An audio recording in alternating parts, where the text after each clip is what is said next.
Gostaria de fazer vem muito nesse sentido, porque o PDT veio desse 2022, que foi muito uma cisão muito histórica, é um processo que o tempo ainda precisa amadurecer e dar os devidos desdobramentos. E nesse 2022, na candidatura do senhor também, aqui em Fortaleza, o recado foi, digamos que inesperado para a trajetória que o senhor tinha aqui, que o grupo político do governo ligado ao ex-governador Camilo Santana tinha, que era de uma vitória na capital. Em 2022, nos votos aqui, quem venceu foi Capitão Wagner. Sim. Então, veio todo esse desgaste acontecendo e a capital, ela deu maioria de votos, uma preferência a Capitão Wagner. Por que o senhor acha que isso aconteceu? O que aconteceu com o legado que tinha até então? Por que essa mudança? Jéssica, é difícil a gente ter uma resposta assim, objetiva, né? Certeira para essa pergunta, mas há algumas suspeitas, né? Baseado no que aconteceu em outros estados, no Brasil, né? E baseado no que acontece normalmente nessas eleições para o governo, em que são eleições distintas de prefeitura, né? Pelo histórico delas aqui no Ceará e comparando com o que aconteceu no Brasil naquele tempo, dá para a gente tentar responder sua pergunta com, né, com algum tipo de suspeita do que aquilo que aconteceu. Eu acho que a primeira coisa que aconteceu foi um cenário de polarização muito grande, né, nacional, que aqui no Nordeste foi em favor da candidatura do Lula, no Sul, no Sudeste e no Centro-Oeste, em favor da candidatura do Bolsonaro. O que eu quero dizer com isso? As candidaturas aos governos que estavam aderidas a um e a outro, né, tenderam a polarizar o debate estadual. E aqui mesmo, o capitão, à época, não tendo declarado voto ao Bolsonaro, ficou claro, o voto da direita seguiu na chapa, né, com o Bolsonaro e com o Wagner. E o voto do PT, eu apoiei o Ciro, né, com muito orgulho e com muita felicidade, né, seguiu o eleitorado do Lula, que foi majoritário no Ceará, seguiu votando no candidato, no Elmano. E essa expressão dessa polarização chegou aqui em Fortaleza.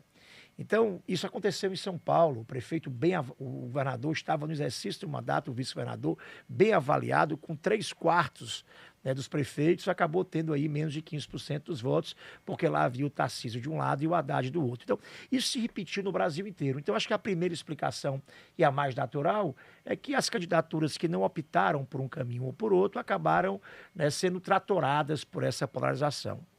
Aqui, né, tem outra razão. A minha candidatura, de alguma maneira, era uma candidatura que se posicionou contra a candidatura do PT. Mas não tinha havido tempo para que essa identidade que eu apresentei à população de um ciclo novo de pessoas e ideias novas tivesse decantado.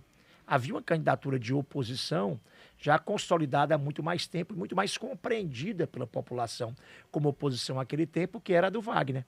Então, eu acho que o conjunto dessas duas coisas acaba explicando, no meu sentimento, boa parte da razão. A gente tinha uma pesquisa interna em Fortaleza, uma semana antes, eu ganhando em Fortaleza com alguma folga.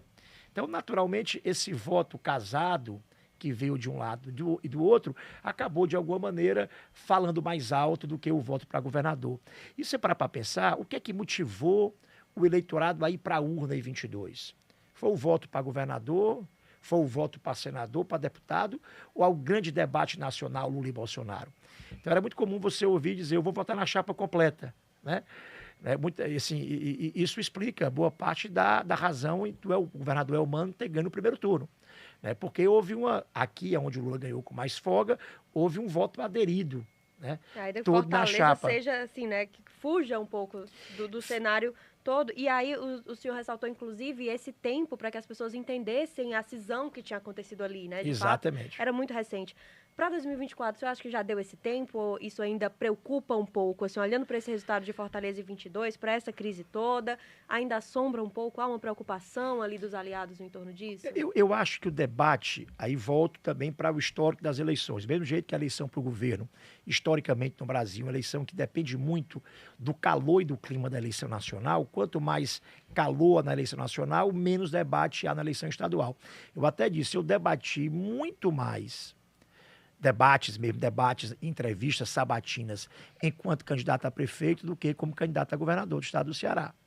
Né? Por quê? Porque o debate local, essa eleição agora de 24, é um debate sobre as cidades, no caso de Fortaleza, sobre Fortaleza. Então, os apoiadores são elementos importantes, mais distantes do processo. eles não são tão influenciadores no debate sobre a cidade e sobre o que vai acontecer no presente e no futuro. Então é muito mais o posicionamento, a biografia, os projetos, as realizações, as ideias dos candidatos que falam mais alto. Por mais que tentem artificializar um clima de polarização nessa eleição de 24, não só aqui em Fortaleza, mas em outras capitais do Brasil, eu não acredito que ela terá o efeito, né, algum efeito talvez, mas um efeito muito menor do que o debate local mesmo. Então eu não acredito que essa polarização ou que esse tipo de fenômeno que aconteceu em 22 se repita agora em 24. Eu acho que será muito mais um debate sobre o presente e o futuro da cidade, sobre as biografias e realizações dos candidatos e sobre o que pensam, né?